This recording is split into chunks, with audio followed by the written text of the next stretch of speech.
Ladies and gentlemen, this is a historic video on the Gotham Chess YouTube channel. In this video, I will share the story of how Indian superstar comedian Samay Raina won the Super PogChamps tournament on chess.com. Here's a little bit of context. PogChamps is a tournament that started during the pandemic when chess was just beginning to boom. It was organized by chess.com and it featured prominent content creators and streamers who played chess as a hobby. There have been multiple editions of this tournament. This one was called Super PogChamps because a ton of people who played were above 1,500. Multiple people who played were past 2,000. And one of the people playing was Samay. Samay, along with Sagar Shah and Amruta from Chess Base India, helped popularize chess, in particular in India, over the last half a decade to levels that have never before been seen. Samay has since returned to comedy. Right now he's been on tour. But his rating is around 1,700, and he asked me to work together for this tournament. He was like the 6th or 7th highest rated player, and against all odds, he won the entire thing. I think his chances at the very beginning to win the entire thing must have been at like 2%. And I said, let's work together, let's do it, let's see what happens. This was the greatest generational run ever seen in sub-master level chess. What I am about to show you should inspire you. And I'm recording this on the night of my birthday. My wife, my wonderful wife, baked a cake. Check out her channel, Lucy Makes Food. Got me a beautiful present. Like, we went to dinner. And now this is the final birthday present that I could have gotten my guy, my friend, my student for the last like 72 hours. He won the freaking tournament. Okay, here we go. Here we go, Samay, right? So before the tournament began, I recorded him a 10-minute video. I gave him a brief of the playing style of his opponents and a little bit of opening advice. So first round is the round robin. Everybody plays everybody, right? So Samay is just playing everybody. You see his first round opponent is around his level, 1,600, right? And he won the first game, to his credit. And then they're playing this game. And I told Samay, I was like, hey, your opponent plays the London. So the best way to play against the London, if you want an easy game, you got to go D and C pawns together, get your knights out, get the light squared bishop out, play E6, bishop D6. That was what I told him. I was like, if you're going to face a London, the easiest way to do is just to do exactly that. And he listened, man. Great student. By the way, here, cutting edge, if anybody wants, like high level, play, Queen to B6 is a nice way to put pressure. By the way, I think I'm going to put this video out on December the 6th. If you're watching in the first 24 hours, it comes out. Today is the last day to get the Black Friday sale on Chessly. And you might want to really check out my content because some of these opening recommendations are all there. So in this game, Samay just followed all protocol. I told him to not allow the opponent to put a knight on E5. My guy, he listened. Look at this. Put his bishop on D6. And then traded in the center, and then castled and got this position. Now, this is what a London player doesn't want to see. A London player wants easy play. They want to put the knight in the middle. This bishop is usually there. They have an attack going. Here, there's really none of that. I mean, the bishop is here, and the position is very straightforward, and there's not a lot of plans, and if you push, you make a weakness, and black is just going to play rook c8. But the opening is the opening, and the player himself has to do really well. And Samay, he traded queens on the queen side, and he stabilized the position, and his opponent made a break for it and made a mistake. He blundered the move a4, and there was Samay immediately punishing. Only scouting report I gave him was you got to be patient. At this level, you have to be patient. You have to find the opportunity when it presents itself.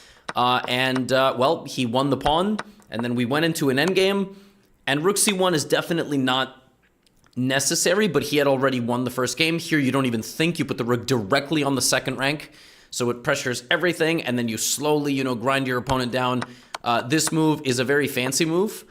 And then he managed to win the pawn, and he brought his king, forward, and this is exactly how you should play endgames. Look at this. Beautiful king play, wins another pawn. And Samay, obviously inspired by the young Indian world champion, Gukesh, he played this game like a complete locomotive and just... this was the very first matchup. So again, this is the very first matchup. Now, in the next matchup, this was not even... This one wasn't even as much about the opening. This was just him playing good chess, and he's a 1,1800 level player. Here, he's playing against Virtual, the Trackmania streamer mostly. Significant other of one Anna Kramling, and that is not gossip. That is significant because she's his coach, probably, right? So he's going to be playing some good openings, and he's obviously a very good player. In this game, Samay just, played what he was used to, and his opponent, in this position, before playing the move d5, should castle. Because when he did this, and they both on autopilot traded their pawns, Samay could have castled, but a strong player capitalizes on opportunities, and this is simply a fork. And Samay, boom, up a bishop. Now we trade some pieces. There we go. Bring the bishop back. Rook, bishop, a lot of pressure. Rook c3 is a little bit, he's trying to go down. Very nice. Trades everything off. And as a bonus, bishop d4 doesn't quite work because of the move e5.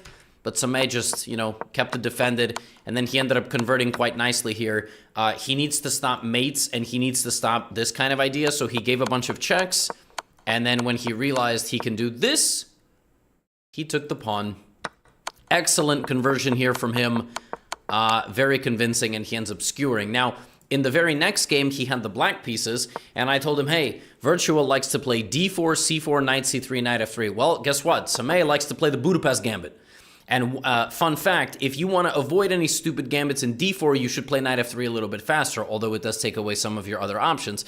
Now, Budapest Gambit is a very nice opening because it honestly, if black knows everything and white knows everything, it's like 0.7 for white, but it's like completely playable. Not in a slow over-the-board game at the World Championship, but at all of your levels, it's totally playable.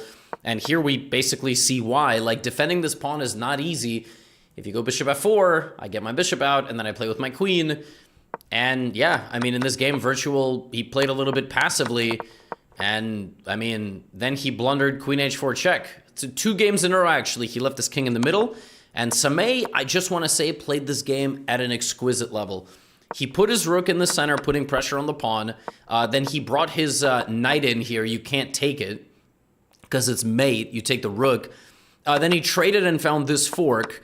Then he found this idea to, get his knight out and planted his knight on f5 and put his knight there and traded down into a winning endgame. He missed the knight fork here, backwards move, but still completely effortless conversion. Knight and king in the center of the board, just like you're supposed to in the endgame. Totally outplays his opponent. H5 check, and this is just winning because not only do you have a 4-on-3, you have the worst possible setup here. The king is going to have to go this way toward you.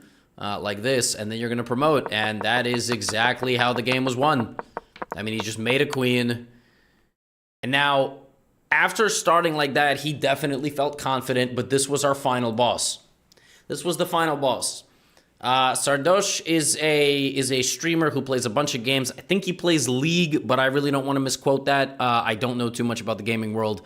But he's a previous PogChamps champion. There have been 5 or 6 at this point, and he won one of them. And since then, he's gotten up to 2,100 rampant. Now, Samay was worried before the tournament about Andrea Botes because historically, Super Pog, like all these tournaments, PogChamps have brought in streamers that don't play chess to play chess. They have never taken chess professionals. Andrea Botes is a chess professional and a DJ and a boxer, but like primarily chess.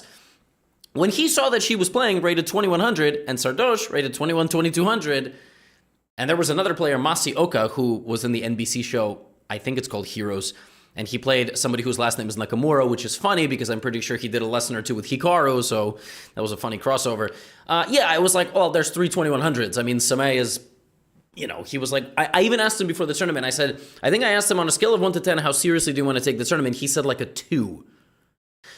So, before the tournament began, I told him, hey, Samay, against Sardosh, with white, if you want, you can play d4 because he's going to play the Benko Gambit probably.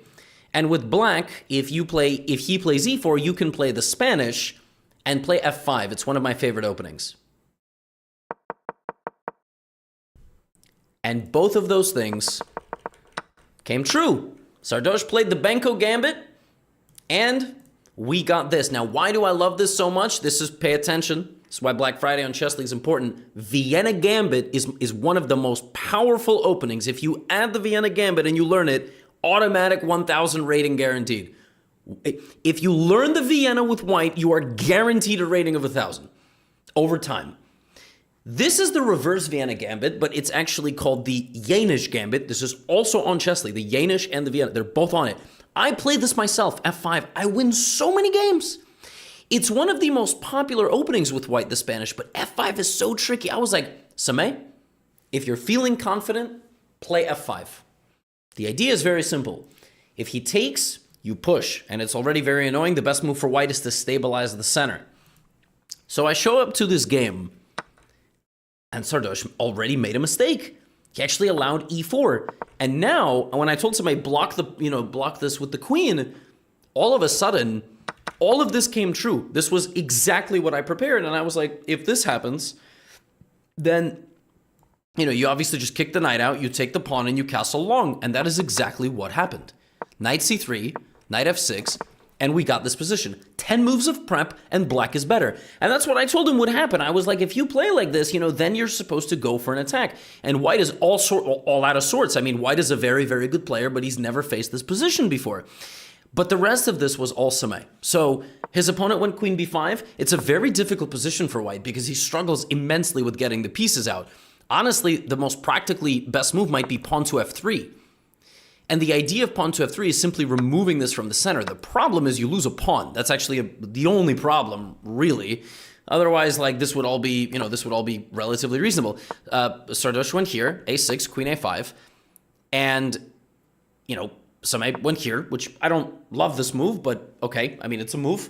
And Sameh is very good at just doing not much. He just plays queen d6, and his idea was to go knight to g4. And if white plays this move h3, black can begin a kingside attack, right? So rook e1, boom, we threaten mate. The opponent stops mate, but he gravely weakens f3, knight e5. How does the opponent stop knight f3? It's not possible. So the opening leads to a dynamic position, we create a threat, and suddenly we are completely winning against the 2100 rated Sardosh. Knight to e1 check, king to f1, queen to e6, not the best move, but we target the knight because this is hanging. Opponent goes here, we trade, and I could not believe my eyes when Sameh played this move. The queen is hanging and needs to keep an eye on the knight. Of course, if you're normal, you play something like queen e7 or queen e5 or... No, this is why you always look for checks, because queen h3, king e1, rook e8, and the king is mated in the middle. And my guy played the move. When he played this move, I was like, this dude is going to be the champion of the tournament. Queen to h3, this man was locked in. He was playing at an unprecedented level. Just queen h3, king e2, because Sardosh saw it, it doesn't matter. Rook e8, you have to go here, check, here, mate. We checkmate the top seed from France, Sardosh, 2,100 rapid rating. With an opening we learned literally the night before. Schliemann, Yanish is what this is called, reverse Vienna Gambit OP. If you learn this opening, you are guaranteed rating. I am telling you right now. Now, they had to play again. And obviously I was like, well, his luck has to run out at some point. He's 5-0. He's literally won every single game. Your luck runs out in chess. And I was like, yo, Sameh, I know you play e4, but if you play d4, there's a good chance you go for the Benko. Now, he did this. I gave him no prep here. I mean, I basically was like, the Benko's a gambit. You're up a pawn. You should play in the center. And this is, so the rest he did. He did this, e6, and then he played knight c3. Now, the thing about the Benko is that since you are gambiting with black, you really have to know all the stuff. Because if you don't know all the stuff, you are just down a pawn. And honestly, in this game, that is kind of what happened. Like, the Benko was so risky that knight a6 is a bad move. Black has to go bishop a6 to prevent white from easily playing e4.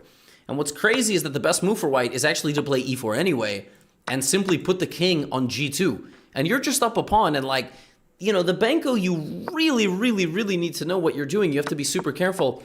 And Sameh, probably off of the confidence of the previous game, just played like a complete masterpiece. He just developed his pieces. He didn't do anything crazy. Okay, he moved his bishop. His opponent went knight f6. He defended the center pawn. Opponent went rook e8. He played queen d2. Very simple move, just bringing the queen. You look at Sardosh, he's up 3 minutes on the clock. Bishop g5, okay, pinning. h6, we go here. Knight e8 is, a little bit passive. And now, in this position, look, knight takes, hitting the queen. Knight f6, Queen f4, excellent little idea. You cannot take this because of this. And Sardosh made a mistake. He played g5. And it looked like he got forked. But actually, in this position, white can sacrifice. Knight takes g5. And what's funny about this is that it's winning, but I'm not even sure, like, if I think Sardosh just panicked a bit here, because after pawn takes, there is no clear way to win this position at all. It's +3, but it's only +3 because black can't move, and white has enough time to just go like this and win. I think Samay just spooked Sardosh here because he responded by blundering mate in 2. He hangs mate in 2. He probably thought that he's tricking. He's not going to take the sacrifice, but actually the sacrifice, practically speaking, didn't really work. And suddenly, by the way, Samay missed mate in 2, which is pretty awesome. And Samay just plays knight f6 and is completely winning because he's going to go queen g4, queen g3, and queen g7.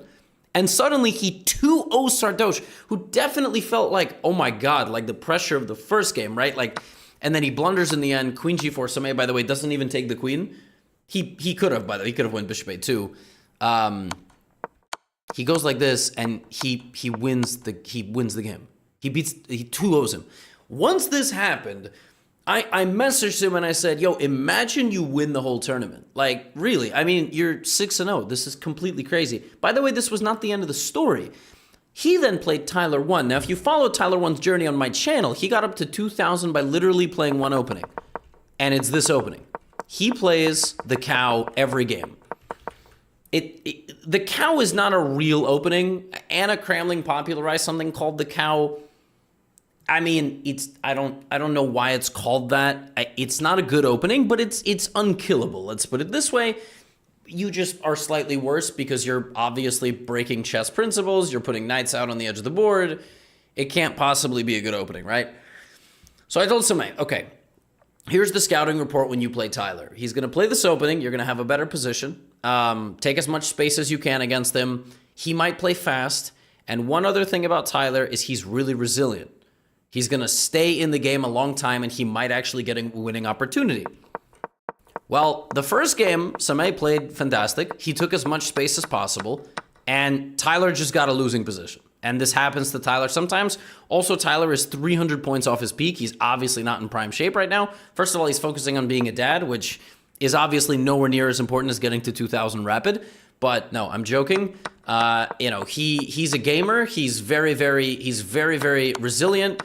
But sometimes there is a level of, resilience you cannot overcome. And this is, Samay, with the confidence of the previous 6 games, just did fantastic. Now here, the coach's scouting report completely came true because even though Samay started this game red hot and he played, very well, Tyler hung around in this game for a long time. Samay was just completely winning. And then all of a sudden, Samay went here and he got checked and then he hung his knight. And he was just completely lost. I told him, like, this was the way that Tyler was going to beat him. He was going to outlast him. And I thought, okay, I mean, it makes sense. Samay is going to finally lose. It's just a very easily winning endgame for black. He brought his knight back. There was actually no way for white to get through. If you play h7, king h8, it's over because the king can never come to f7 or g6. And you simply push the pawn. Now, sometimes you earn your luck in chess. When you're doing so well in chess, what happens is the chess gods just also make you a little lucky. And in this position, Tyler 1 took this pawn. He freaked out. He was like, oh my God, those pawns are really far. And by the way, I think up to this point, Tyler had lost most of his games. So you're somebody who is 7 out of 7, playing somebody who's like 1 out of 7 or 2 out of 7. Confidence is misaligned. Tyler actually played fantastic in this game, but he should have just pushed this pawn because there's actually no way that white can make progress. But he gets spooked, and he thinks he's just winning, but there's e5. An absolutely cruel turn of events. Both sides will queen, but one side is going to get checkmated. And that is what happened. One guy queened, and that's the end of the game. And Samay is now 8-0 in the group stage. 8-0. I mean, just absolutely mind-blowing. And in the last round, he's playing against Daryl Morey. By the way, he took about an eclectic group of people. We got Sardosh, we got Andrea Botas playing, we got Virtual, we got, Daryl Morey. absolutely monstrous field of players, and very, very, big range. Now, Daryl surprised us. I did not think that Daryl was going to play Scandinavian defense. I did not prepare Samay for Scandinavian, and, well, Samay, got himself an accidentally losing position after, like, 10 moves. I mean, he just literally lost his center pawn. I was like, okay, well, he's 8-0. It's kind of normal. 8-0, you relax, right? You relax. Now, how do we fight back from a worse position? Well, the opponent blunders on b7. That really helps. And now we have check, and the king has to walk into the middle. Now we're winning. But it's not easy. You have to find b3 and bishop a3, which I don't think is very findable. He doesn't find it. The game is completely chaotic now. The rook goes here, knight takes, the pawn has to take. Black is just better. And Samay queen b3 is an unbelievable move. Like, queen b3 with the idea that after pawn takes, the king is mated in the center is insane. That is a confident man. And here, Daryl, plays bishop f7, forgets that the knight can go to f5 if he does that, and he hangs mate in 1. And that's how it goes. It's the 9th out of 10 game. You're tired. It's very, very complicated. And yeah, here Black had to play f5. And the crazy idea of f5 is, well, if like something like rook d1, you can take now because it's no longer mate, because your king can go to f6. So the idea of f5 is to go to f6 with the king. That is not findable. Not for a 1400, not for a 1726. Frankly, the move f5 with the idea of playing king f6 is not findable, I think, up until like 2300. It is, especially with this little time on the clock. Now, if you're watching this and you're 2100 for some reason, and you're like, what are you talking about? I would have seen that. You're lying to yourself. If you have 155 on the clock in this position, you're panicking. Your king is in the center. So Samay wins another game, and then this is his final game, okay? He has 9 out of 9. He has won every single game. I told him that, probably we could expect something very solid from Daryl. He's a system and solid player. Samay played very intelligently in the opening. He got himself a very nice position, dc4, knight e4, very creative move. If you take the knight, queen d1 is mate, and he was just totally winning. But here he got way too bold. He should have just played simple chess. Knight takes bishop, knight takes, bring the bishop back, the queen has to guard, long castle, white resigns. Keep it simple, kiss. Keep it simple, stupid. Or keep it simple, Samay. Right? Keep it simple, Samay. Should have, but okay, he got a little fancy.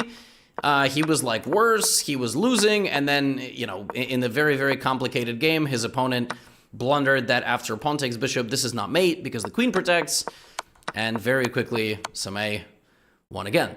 So folks, I could end the video right there. In fact, I wanted to end the video right there. Samay went 10 out of 10 in the group stage. He beat every single person that he played. The odds of that happening, probably below 1%. Really, just like a miracle. A miracle. Now, you saw some of my preparation, like the London game and maybe, the Benko and the thing against Sardosh. But he also played so well. He was worse in a couple games. He fought. He was resilient. He was smart. He took his chances. Now, here came the nightmare. Samay had to play Andrea Botes. FIDE-rated player, experienced player. As much as I was hyping him up and saying, you're the better player, etc., etc., I knew it was a tough task. She's one of the best players in the field. She was a favorite, probably. Now, I prepared him all the same. Maybe we will release the training footage. Here's what I dissected about Andrea. She likes to play Sicilian with black. She likes to play the dragon, and she likes to play the King's Indian. So she likes to play c5, g6, bishop g7 against basically everything. I said, Samay, let's play her in a system she will have absolutely no idea what to do.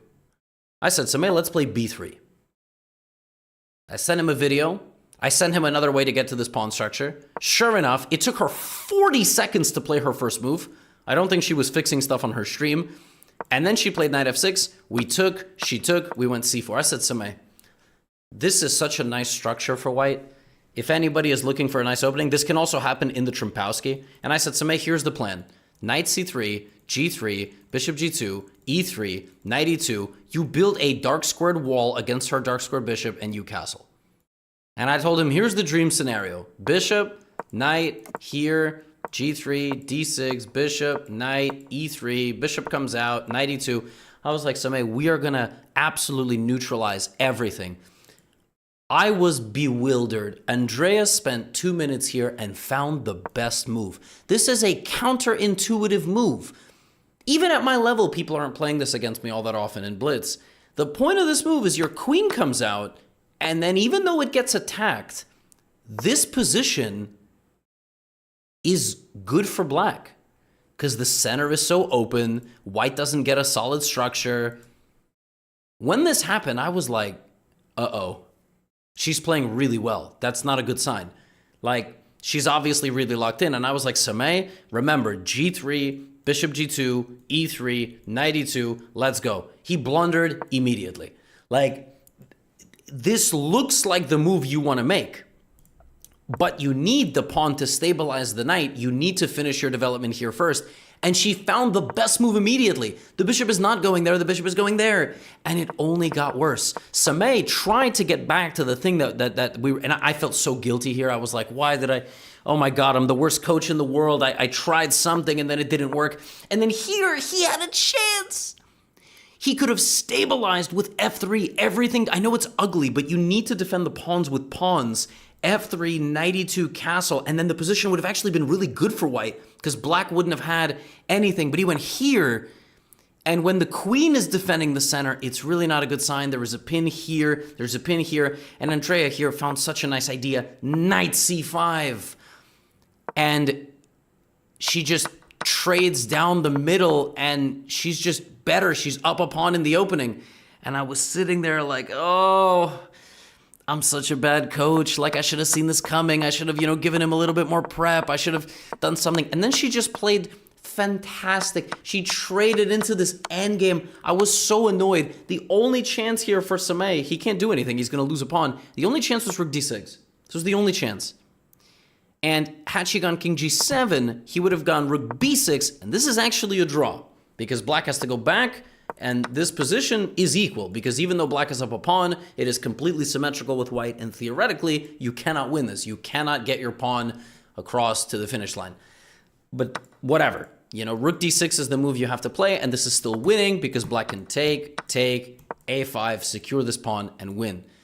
But Samay didn't see that. It probably already thought he was losing. Andrea in this game, yeah, I mean, like, she played like 2100 level, like really, really, really well. She promoted, he played a stalemate trap, and she won and he resigned. He resigned and she won. When I saw this game, I was like, uh-oh, we're in bad shape. We're in bad shape. I mean, she's playing extremely well. Nothing we can do. So we go to the second game. Now, like I said, in that first game, the prep was this idea. Now, one thing I also noticed about Andrea is she plays a lot of Jobava London. She's good when she's attacking. So I said, Samay, here's the plan. We're going to play the Dutch. This is what I said. I said, Samay, we're going to play the Dutch. Here's our idea. Knight F6, E6, B6, bishop B7. Actually, quite similar to the setup with white. Andrea then went here. I was like, what the what? What is this? And Samay, one other thing, they made my boy play at 5 in the morning.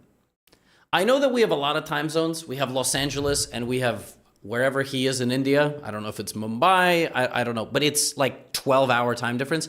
Samay was playing these games at 5 in the morning. So I was watching him, feeling pain for him, feeling like they rigged it against us. If they were going to rig it for anybody, they should have rigged it for the Indian audience. Should have been like, Andrea, you play at 4 a.m. and Samay, you play at 1 p.m. or whatever, 4 p.m. And it backfired, our prep backfired so fast because here with black, you go here, you go here, you go here. I don't know what he was thinking about here. This might have been the worst move he played of the entire tournament. He went G6. This move doesn't make sense on any planet, in any universe, in any galaxy. The move H4 is a strange move, but it is only justified if you play the move G6 because white will go H5 and actually have an attack. The move G6 cannot be played. He plays it, and he's just lost. And I remember I sat there and I was gutted. I was like, I let him down. I should have let him play his own style. I should have But I believe he's very resilient. He's down a pawn. He survives the mistake in the opening. He begins developing his pieces normally. He gets a good structure. Also, he tried to go win her pawn, and she just shut it down. Like, she was playing like the Terminator. And they got to this position. I was like, you know, the way she's playing, he has no chance. I was like, she's playing unbelievable. Well, what can she do here? How is Samay going to make counterplay? You know, you have a good coach, but you need the student to lock in too. B5, she just took the, you know, and now she just brought the queen back. She got the knight. She traded the pieces. She's playing excellent. Samay clearly looking for this, but it just doesn't work. It just doesn't work. He's going to lose the piece in the center. And in this position, he's down 2 pawns, and the position is +4, and she won the first game. Now, what she could have done here is she could have just moved her king off of the C line. But after pawn takes, knight takes, she got spooked. She got spooked. Why'd she get spooked? The queen is hanging. Right? The rook sees the queen, but the queen is hanging, so you would take with the discovered attack, and then this. Now, the simplest move. Keep it simple, stupid. Knight takes. Queen takes. Slide over. There is no mate. Knight takes, queen takes. There's no mate because the queen stops that. Now, if you don't see that, you will get spooked. And that is what happened.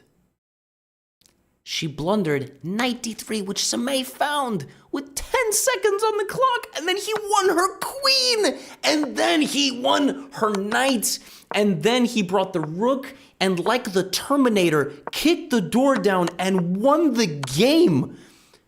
The screaming at my television while this was happening. This man brought the tournament back to go 10-0 in the group stage and defeat Andrea like from this position, unfathomable.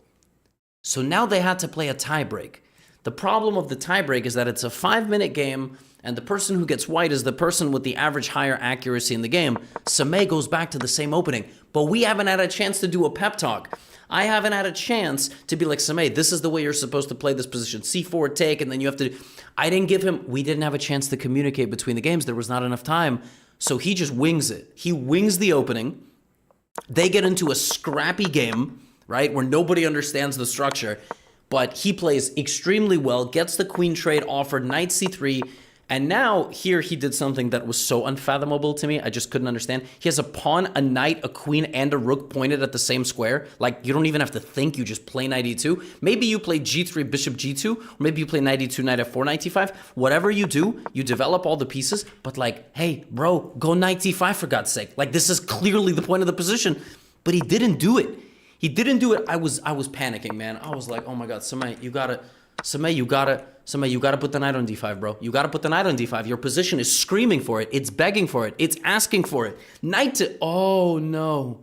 Where are we going? We're trying to attack the pawn. She goes b6.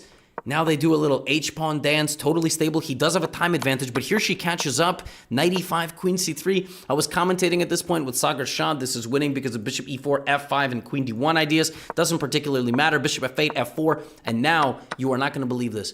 This crazy man went knight to g5 with the pin of the pawn to the king. Not the best move. He should have went back and taken the bishop. He went knight g5, then he went knight e4, and then he forgot that he was pinning the pawn to the king, and now Andrea Botes plays pawn takes knight and wins the game because both knights fall, but she didn't see it. In time trouble, and not only did not she not see it, a move later, she blundered the game. Knight f6, knight d5, and the game is over.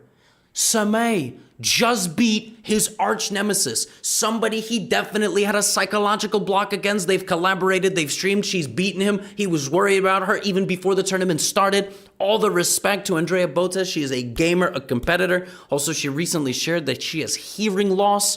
I know that might sound left field, but she did. I don't know if it's a result of hereditary or exposure to a loud sound, given that she's a DJ. Protect your ears. So I hope she's going to be healthy and okay. I was trying to motivate Samay as much as I could. I was like, Samay, like, you can do it, you can do it, you can do it. I couldn't believe I could not believe it. Now, here's the really bad news. Do you know who the finalist is? Do you know who the freaking finalist is? Do you know those Pokemon games where you like battle your rival all the time and your rival becomes the champion? I don't know if that's like the modern arc or the ancient arc. Bro, it's Sardosh again. Do you know how afraid I was of this matchup? Do you know how afraid I was? You know why? We used up all our chakra. Sardosh, of course, is going to be ready because we played all the openings against him already. So Samay does his best. He was like, what do I do? I was like, Samay, I'm not going to lie. Play your best. Play some random stuff. Play some random opening. Let's see what happens. Or play what you know. It doesn't matter. You are 2-0 against this man. He is back for revenge. He just beat Masioka. He knocked out Masioka in the semifinal. Let's go. So we get another Banco. All right, we get another Banco Gambit. B5, obviously he's playing what he knows. Takes E6. This time Samay changes it up.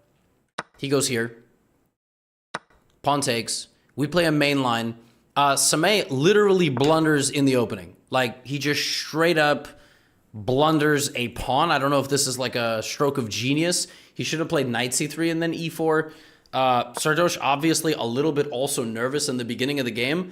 Knight c3, bishop e7, and actually from the opening, it was just white who had an advantage. Pawn takes, but this is not the right idea. The right idea of this opening for black is not this. It's not this.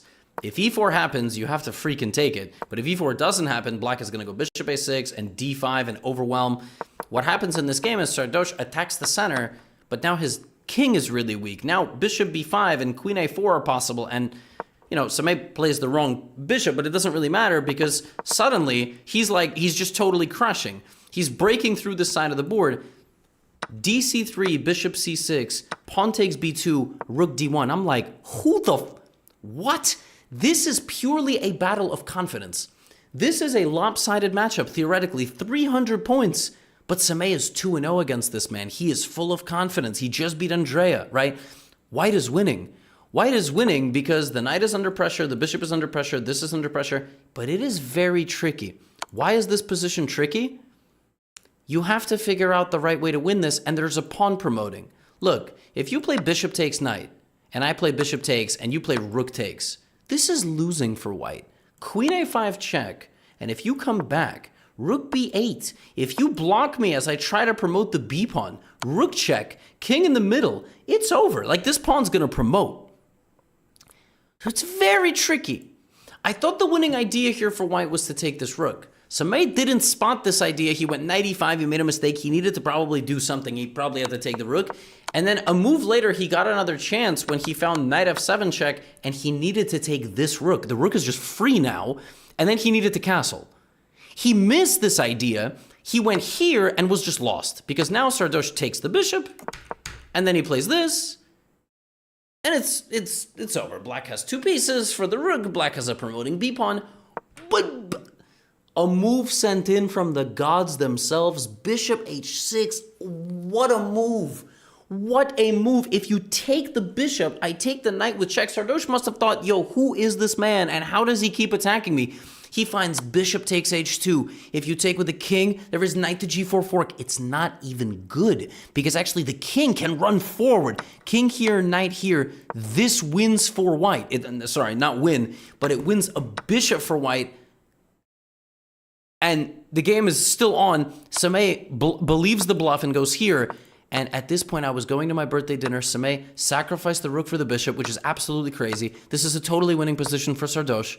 All he has to do is take this pawn, get his bishop out. He got his bishop out. Rook e1, c4 he's pushing. f4 moved the bishop back. And he blundered rook e8. Samay was like, yo, if I go there, he queens with check. So what if I just go here? A nice little sneaky little move. Black is winning, of course. He can win in a lot of different ways.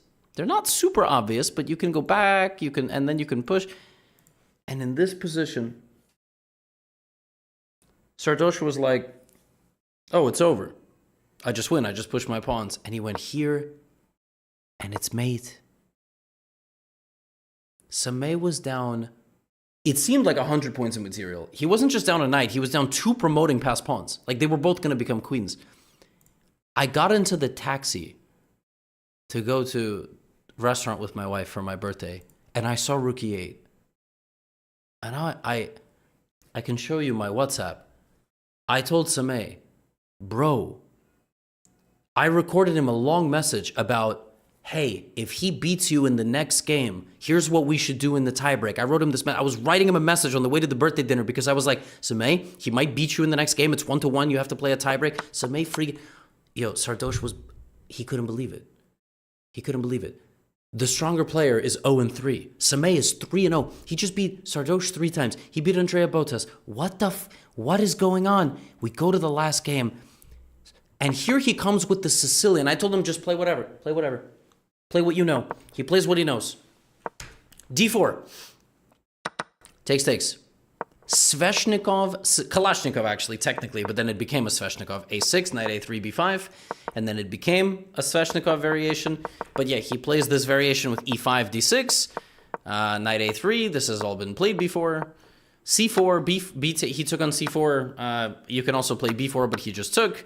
And, this is a very decent opening for black. It's very solid. It's very resilient. And he put his knight in the middle. He traded pieces. He offered a bishop trade. He doesn't have to win. Sardosh has to win. Rook E3. And Sameh went take, F5. Man, this is like expert level play. This is brilliant. This is exactly what you do in these Sicilian positions when you can get these pawns moving against the enemy king, and then you have all these dynamics on the queen side. I was so proud watching this game. Queen C7 threatening to take the bishop. Queen C3 offering the trade of the queens. Sardosh went here. A4, F4. He went bishop C1. And he forgot the queen was guarding the rook. He probably was just like, 4 games. I'm being outplayed by this player. He needed to go all the way to B6 and the game would have went on. He went here, queen A1, and that's the end. Sameh lost 1 game out of 15 in this tournament. He lost 1 game to Andrea. He won 14 games and made 1. Wait. He won 2 and 2. Yeah, he went 14-1. What? I mean, he is the Super Pog champion, rated 1700. He was under 1700 when he started the tournament. This is an astounding result. The amount of, he had to display such a degree of boldness to play openings I was recommending to him for the very first time. He was resilient, he was sharp, he was accurate, he was bold, brave, he was lucky. I mean, you need everything to win one of these tournaments, and he got it all. He really got it all. I cannot believe it. This man is the Super PogChamps champion. Insane. Absolutely insane. To pull it off the way he did. Shout out to him. Shout out to Sagar and Amruta who were covering this live on the Chess Base India channel. Just unbelievable. And he's donating all the prize money to Chess Base India so that they can, promote future stars in India. I'm so proud of him. I'm so happy for him. And wow. I don't have much else to say. That's all I have for you today. Get out of here.